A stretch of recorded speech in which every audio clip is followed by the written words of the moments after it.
What's good, curl friends? Happy Saturday. I hope your Saturday has started off beautiful. It is the first Saturday of Black History Month. I just love the weekends in general, but I want to welcome you to the first installment of what I would call Q&A with Dr. K on this journey to serve as many curl friends as possible. I have learned and realized that a lot of my curl friends have same or similar questions about their natural hair journeys. A lot of my curl friends, we're all in the same or have been through the same or similar struggles. And so I thought that it would be nice, because if one curl friend has a question, we might have the same or similar questions, to do some Q&A. I like to call it Q&A with Dr. K. I am committing in this new year to kind of popping on lives every now and then. Thank you very much. To hopping on lives every now and then to answer questions, common questions that I get in the store, common questions that I get when I'm working with my curl friends, and in an effort to kind of help normalize the struggles, but then also help you to overcome whatever struggles you might be having on your natural journey. And so I want to welcome you to the first installment of Q&A with Dr. K. And I also want to tell you, if you have questions, go ahead and drop them in the chat. If we can't get to them today, obviously I'll be hopping on more frequently, so I'm more than happy to answer them for you. Now, if we have not had the opportunity to meet, I am Dr. Kristal Cunningham. I am a clinical pharmacist, a transformational curl care specialist, now a certified microloctician and confidence coach, and the founder of Bold's Culture Beauty. Listen, it's a lot, but I am so grateful, to be in this space. This is or has been my mission. This is or has been what I am called to do, and it brings me a lot of joy to be able to help my curl friends get to a place where they are more comfortable and confident, not just with their natural hair, but with their ability to care for their natural hair as well. And so I'm really excited about Q&A with Dr. K, and because I realize and understand that practicality and ease are important and necessary for us on our natural journeys, I am devoted to giving you practical steps, actionable steps that you can take and do right now to get to a place where you are more comfortable and confident on your natural journey. And so, let's see. Mello says that she's been using Innocence Pure Line instead of the moisturizing line by mistake, but I call Pure Harmony clarifying or necessary. So are you looking specifically for a clarifying shampoo, or are you looking for a moisturizing shampoo? I believe that their Pure line is specifically intended for curl friends that may have allergies or sensitivities. So it is free of, you're talking about the new line they had, or is this something you had before? But if you're talking about the new line that they made, that's just free of any additional things that might cause you to have allergy. You're looking for something to replace the need for clarifying. So you don't want the clarifying shampoo that you have, or you want a different clarifying shampoo? I want to make sure I'm understanding your question.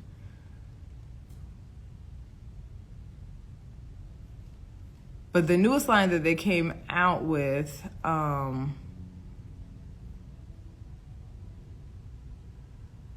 right. Okay, yes. So are you saying, I have not used their Clarity line yet. I'm actually looking into adding it to the store, but you're asking about a specific shampoo in the Clarity line, if it was replacing it? Oh, okay. Sure. The actual need for a clarifying shampoo. So we all need a clarifying shampoo, because even when we are using the best products, even when we are using quality products that are easier to remove with the regular shampooing and conditioning, we will need a clarifying shampoo because, one, the environment that we live in, our hair and our scalp also produces its own oils. The air is dirty. And even the best products can still contribute to or add to product buildup or just the general dirt and grime that is on our scalp. Now, you will not need that clarifying shampoo with every shampoo, but you'll be able to tell when your definition declines, when the way your hair responds to products declines, then it's probably a sign that you need to go ahead and use a clarifying shampoo. Now, if you have been using considerably what I call like heavy products, like raw oils and butters, products that have not the best quality processes when creating or manufacturing these products, if you've been using products like that, then you probably want to clarify more frequently. But once you've gotten your hair to a place where it is fairly clarified, which does take a couple of shampoos with a clarifying shampoo, once you've gotten your hair, or a couple of cycles with the clarifying shampoo, but once you've gotten your hair to that place, then you won't need to necessarily use a clarifying shampoo as frequently. So myself, I went through the process of detoxing my curls, or making sure that I was intentional about the products I was using, making sure that I was intentional about what kind of ingredients I was looking for, or the quality of the products that I have. So I don't clarify my hair with every shampoo. Like I washed my hair today, I didn't clarify my hair. But when I get to that like 4 to 6 week mark, if I'm switching between products, or if I have used maybe something to slick my hair up or something like that, then I know that I'll need to clarify. So yes, you should clarify your hair. The frequency and consistency with which you clarify depends a lot on your environment, depends a lot on your lifestyle, depends a lot on what products that you're using, and how consistently you are with already cleansing and conditioning your hair. Okay. Yeah, that makes sense. And then a lot of it is just trying to figure out what works best with you. A lot of it is trying to understand how your lifestyle actually affects the choices you make, and the results that you get. Yeah. So when you're using it, are you following it up with a moisturizing shampoo? I think one thing that sometimes we forget or neglect is that the clarifying shampoo has a specific job, and that job is to literally like remove everything. And because of the way they're designed, without getting too much into science, even though that is my jam, but because of the way that they are designed, you will need a moisturizing shampoo following your clarifying shampoo. Yeah, and so that totally makes sense, because I use the AG clarifying shampoo, and I do like it. It is fairly strong though, so you just have to make sure that you follow it up with a good moisturizing shampoo, and then also a quality conditioner, because that makes a big difference. But sometimes I have heard people say that it does. It can be very strong, so it just really depends on the where your hair is, and if you needed something that strong as a clarifying. So yeah, so if anybody else has any other questions, oh, you're very welcome.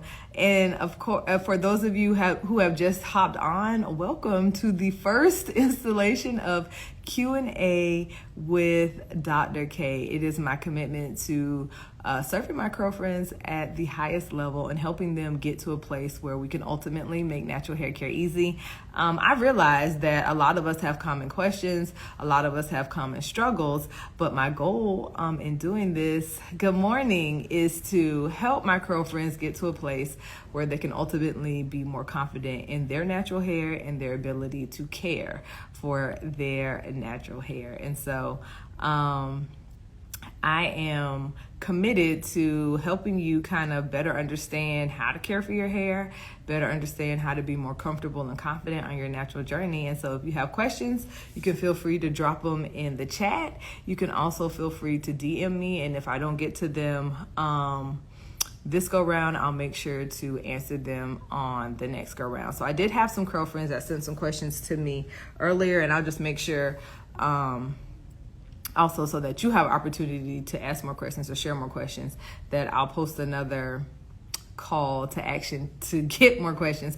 But one of the questions I get a lot, especially from people in different stages of their natural journey or where they are when they are still struggling, is how can I love my natural hair more, right? Or how can I feel more comfortable and confident with my hair? Sometimes we see people that are exuding a certain level of confidence and we wonder, does that mean they've had it easier on their natural journey?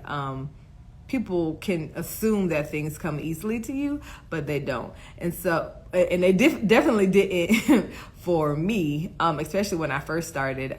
It was rough. I was very uncomfortable. I was very insecure. And it was really a challenge to get to a place to where I felt good about my natural hair. So I would say to anybody who may be struggling, to anybody who may be dealing with insecurities,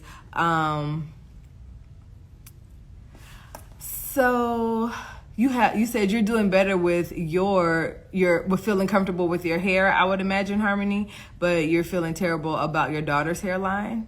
So what kind of questions do you have about breakage? And then if you could clarify what you're asking about breakage, I'd love to help you answer that. And then Mello is asking me, what are my thoughts on Aunt Jackie's stylers? I normally use higher quality stylers, but am amazed at how Aunt Jackie's works. I'm wondering if it's considered a botanical gel or not. So, full transparency, I have actually never used Aunt Jackie's stylers.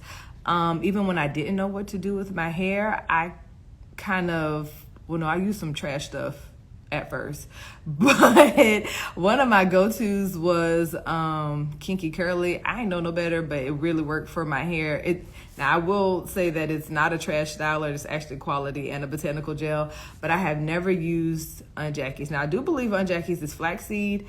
Me and flaxseed just don't get along, but if it is working for you, I think the most important thing is, if you're getting a good result, just making sure you're doing the other routine care for your hair to make sure that you get the best results possible and that you are maintaining the health and hydration of your hair. And then just be mindful that because I would have to actually go and look at the ingredients. I don't sell it in my store.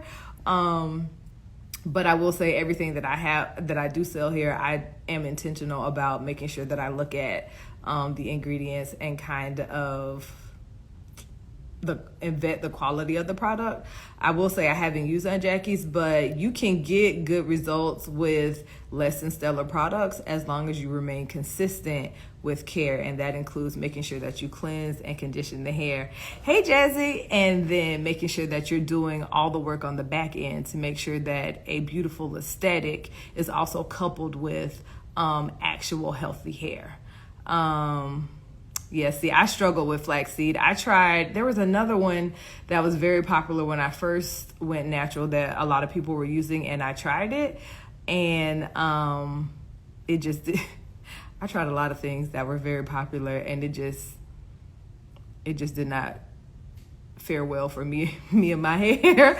But then I learned real quick that popular doesn't always mean good. It definitely doesn't always mean good for me, and in most cases doesn't always mean good for everybody else. So I think you have to do due diligence in understanding how a product fits in your lifestyle. But if it's working for you, Mello, I would say use it, but just make sure that you remain consistent with the way that you're caring for your hair, so that beautiful results also equates to actually having healthy hair. So I hope that answers your question. And then, let's see. BB Tink 98 says she had to get used to her hair being out. Oh, yeah, flat twist queen. Oh, for 11 to 12 years. And it definitely does when it comes to loving your hair. It takes time to get comfortable. I think one of the things that we really have to do, in addition to granting ourselves grace on this natural journey, is to get to a place where we can just accept wherever we are on our natural journey and be okay with it. And by that, I mean that we have to be real with ourselves about what we know, what we don't know about our hair. We have to be real with ourselves about where we are, the health of our hair, and then who we need to become or what we need to learn in order to take our hair to where we actually want it to be, or to get our hair to the place where we can be more comfortable and confident and actually reach our goals. And for a lot of us, that means we actually have to learn some more things about our hair. We have to learn how our lifestyle and what we're actually doing to our hair affects our hair. And then we have to learn to drown out all of like the extra chatter and noise and all of the things that make us feel like our hair where it is less than, that make us feel like our hair where it is isn't good enough.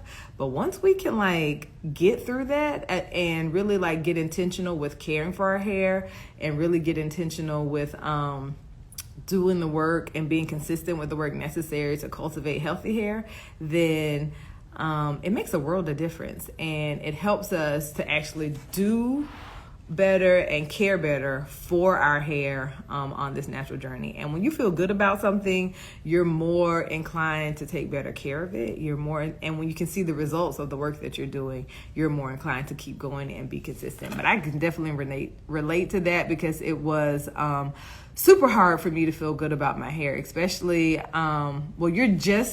it's just now starting to be able to like hang and see the length. But I went through a whole phase where I felt like, one, I looked like a boy, and me and my dad did in real life have the same haircut, and that was horrible for me. So no, I completely understand, and I can relate to that. And so Harmony, back to your other question, how to protect her hair from breakage. She's between, okay.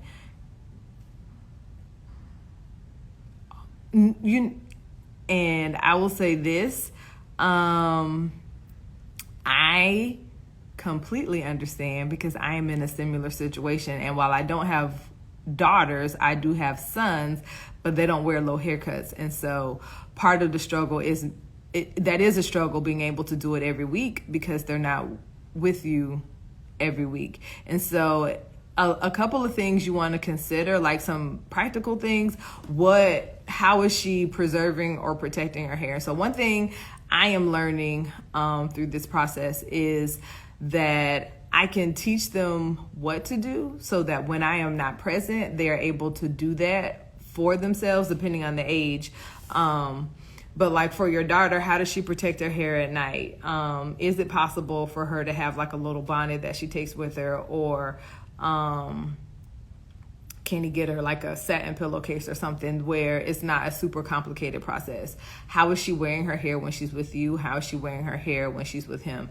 If braids, if she wears her hair out, are you giving her a style that might last through the time that she is with her dad? And then if she's getting alternative styles like braids or something else, are we making sure that those styles aren't too tight? And then just making sure that the hair is adequately hydrated and healthy, so that when she gets back to you, you can just work to maintain the hydration and health of that hair, so that kind of helps with preventing that break. And granted, depending on the age, if she's young, just kids get into a lot of things, and sometimes it is harder to really stay on top of, but it is still definitely possible to maintain the health of their hair, depending on what you're doing. Even if you're not washing the hair weekly is a great window to help maintain health and hydration, but then you also have to consider your lifestyle. You also have to consider other factors that may affect your ability to be able to wash her hair on a weekly basis. And if you can't do it, do what works. Because I will say her hair will respond regardless, but just making sure that you're taking extra precautions. Ponytails aren't too tight. If she has braids aren't too tight. If she is, how is she preserving her hair at night? What kind of products are you using to maybe, depending on how she wears her hair, what kind of products are you using around that hairline? Those things can make a difference too, especially if you're using gels that might have alcohols or things that can dry out the hair. Our edges for some of us, tend to be very fragile. So we just have to make sure that we are focusing on maintaining the health of those areas and the hydration of those areas, so that they are less inclined to be damaged. And again, just want to say hello to everyone that is hopping on. Welcome to our first installment of Q&A with Dr. K. And I am just answering some questions about natural hair care, hopefully helping people feel more comfortable and confident, and normalizing some struggles. This is one thing I will say. I think sometimes people are hard on themselves about natural hair care because they think they have to have everything figured out. They think they have to have everything perfect. And I will say sometimes certain environments will make it feel like you have to have everything perfect, and that 100% is not the case. You definitely don't. And part of the beauty of natural hair is the flexibility and ability to grow, learn, and progress on the journey. Like, you'll get better. If you are consistent, you have to get better. Like, things won't always stay the same, and then things will definitely get easier. And so, Harmony, you're saying what kind of gel? So what are you using the gel for? Would probably help me better to answer that without actually seeing her hair. I can tell you what types of gels, and then if you are looking, and then what are you looking to do with the hair would kind of make a difference. Is she wearing her hair slick back all the time?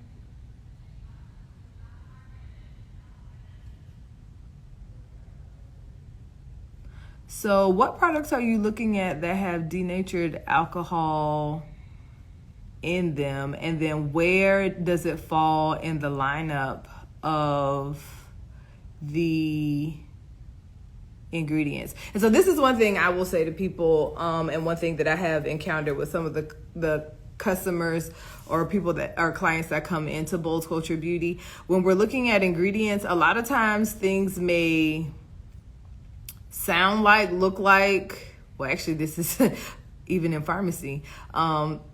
Names may sound alike, they may look alike, they may rhyme, but it doesn't necessarily mean that they're all serving the same exact purpose, that they're all the same kind of ingredient, or that they're all doing the same thing. So I think we have to be very intentional about not getting too far in the weeds when it comes to looking at ingredients. Okay, so if she's wearing ponies and puffs, you don't necessarily have to use a gel. Like, if she's wearing a ponytail or a puff, I would not necessarily use a gel to pull her hair back. Are you, especially if you're going to be doing it maybe like every day, unless the intention is to have the ponytails last, and then I would just make sure that it's not too tight and twist. So like double strand twists, I wouldn't necessarily use a gel for if that's what you're doing. But I will say, so it really just depends on the style, and how you're trying to wear the hair out. Now, for younger children that you might not be doing their hair every day, there are some, even though I'm a cringe when I say this, but there are some creams that you may be able to use for products. You just have to look at the quality of the product. And then a lot of times you can achieve a good look with a foam. And then recently I started playing around with the Dews Honey. I can't remember what it's called, but I do have it here in the store. It is like a, I guess technically it would be kind of like an edge control, but I feel like it is not heavy. And for the few times, I feel like my hair around the perimeter is kind of soft. So for the few times that I've used it, though, it has laid the edges, but it doesn't add a lot of the residue. It doesn't dry out my hair or anything like that. So I think it is a really good product, but it is here available at the store. I wish, you know what, I'm just going to walk over there. I mean, it's not like I'm not in here. So blue label, it's the second ingredient after water. So that would cause me a little bit of concern, because if it's the second ingredient after water, like why, what is it doing? But I would also have to look at it. So let me do some research. Maybe you hit me up in my DMs and I can tell you a little bit more information about it. But so like I wouldn't recommend putting this like all over her hair, but I do use it. Like I wore a puff yesterday and the day before because I knew I needed to wash my hair. But just a little bit of this to slick my hair up. So it was like a soft hole but still a sleek hole. But it really worked. But yeah, so then I also do have some creams by the Do. I've tried, the foams, but I do use the foams to twist my hair.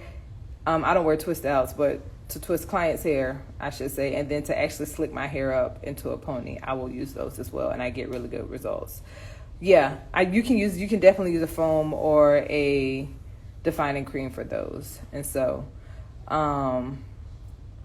those are all great options when you are looking for ways to double strand or products to double strand twist the hair. If you're looking for something to pull the hair up in a ponytail, you can also use the foam. That's what I use. I was in a wedding around New Year's, and that is all I used to slick my hair into a low bun was I washed it, I put the foam in there, parted it down the middle, and then I was able to wear a very cute slick bun, a slick pony. I attached some hair on the back because that was a requirement for the wedding. But, I almost did that style today, but it was a really nice style, and it lasted just as long as the other girls who blew their hair out and then used all the spray and the everything else to kind of slick and lay their hair. The foam worked really well for me, and I got really good results. So when I go down that road again, I'm not going to blow my hair out. I'm not going to press it or do anything like that. I am going to get that foam, saturate my hair, and slick it out. And it works really well.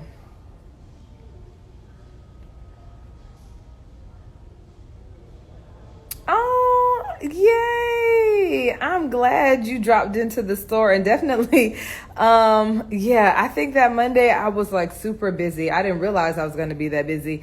But, yeah, I'm glad you stopped by the store and that you are here in Orlando. And listen, we're actually on the 18th. We are having an event in the store. It's a pop-up shop for another brand, but we would love for you to come back out. Obviously we're here today, whatever your schedule looks like. But yeah, if you want to come in, or even when your daughter's with you the next time, if you want to bring her into the store, that would be cool. And maybe we could talk more about some great options, and then I could actually see her hair. Some great options for her to help you kind of prevent some of that breakage, and then just get her hair to a place where it's healthier and easier to maintain on the in-between when she's with her dad.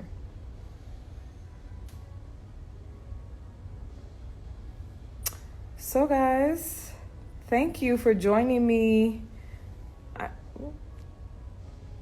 for our first installment of Q&A with Dr. K. I hope this was helpful, right? The goal is to help you not be overwhelmed, to help you not overthink, to help you not stay stuck. I think there's a lot of information available about natural hair care. There is a lot of resources and avenues that you can go down, but sometimes it's overwhelming. A lot of times it's overwhelming, and a lot of times the most prevalent information is information that keeps us stuck in this cycle of doing the most and not getting the results that we desire, and actually kind of working backwards. And so my goal with this is to just really answer your questions and help you get to a place where the overwhelming part, the too many options, the too much questions, the things that keep you stuck on this journey, they're not an issue anymore. Like, 'cause if you can deal with that, and you have a good foundation to build upon, then it changes everything when it comes to natural hair care. And we all want to be confident in our hair, but more importantly, in our ability to care for it. And so that's what I'm here for, to help you get to that place. And I'm so glad that you enjoyed it. I'm so glad that it was beneficial to you. And then I would just say, I'll be back next week to answer more questions. here from the store. And if you are in Orlando, pull up on me. I'm here today from 11 to 7. If you've got questions, pop in. We can talk face to face. And then, of course, I have an amazing range of products that you can choose from, quality products that I've already researched and kind of looked at. And if you have products that work for you, don't be so, I would say, pressed about the product. Be more concerned about maintaining the health of your hair and doing the work that, coupled with that product, will help maintain the health of your hair. So I appreciate y'all. Thank you for joining me. This was fun. And so I'm looking forward to hopping back on here next week and answering more questions for you so that you can ultimately save time, build confidence, and make natural hair care easy. And of course, curl friends, if you have more questions or you want more information about how to do that on your natural hair journey, check me out at boldculture.com, or you can grab a copy of my natural hair guide. It can all be so simple. Listen, I lay out all the steps from start to finish to help you really set a solid foundation and be successful on your natural hair journey. Y'all, this was fun. And I cannot wait to do it again. So make sure you send me questions. Tell your girlfriends to send me questions, and we can chat. We can go through them together on our lives, and hopefully help one another get to a place where natural hair care becomes easy. Y'all have a good day, and I will see you next week.